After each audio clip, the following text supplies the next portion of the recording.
در شهر کابل طرفداران عبدالله نامزد سابق به مقام رئیس جمهوری افغانستان او را با شور و هیاهو پیشواز گرفتند.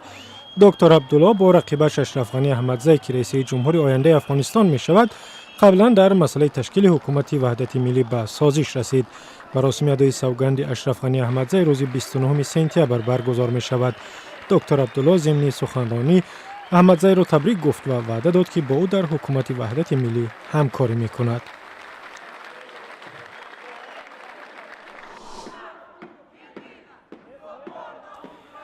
در شهر کیف حدود 200 تظاهرگر در نزد قرارگاه دستگاه ریاستی جمهوری اوکراین جمع آمدند و خواستار استعفای رئیس شهر خارکوف شدند.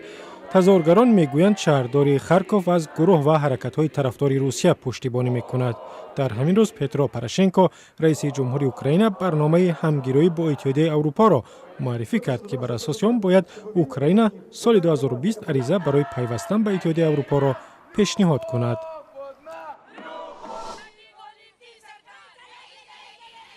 در شهر کراچی پاکستان جانبداران حزب قومی متحد پاکستان علیه بازداشت اعضای فعال این حزب اعتراض کردند. مکتب و مغازه و کارخانه و نقطه‌های فروش بنزین کار نکردند و راه به سوی خانه یک مقام بلندپایه حکومت نیز بسته شد.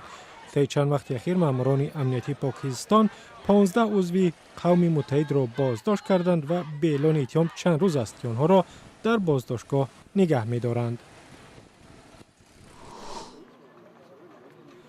در محله‌های اطراف شهر بیشکک کارمندان سازمان‌های غیرحکومتی و مردم نو آمده راه‌های گرفتن سندهای هویت و دیگر سندهای لازم برای اقامت را نشان دادند.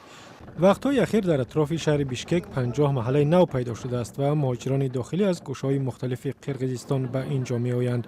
بسیاری از آنها سندهای لازم برای مراجعت به بیمارستان و یا ثبت نام بچه‌هایشان در مکتب‌ها را نداشتند.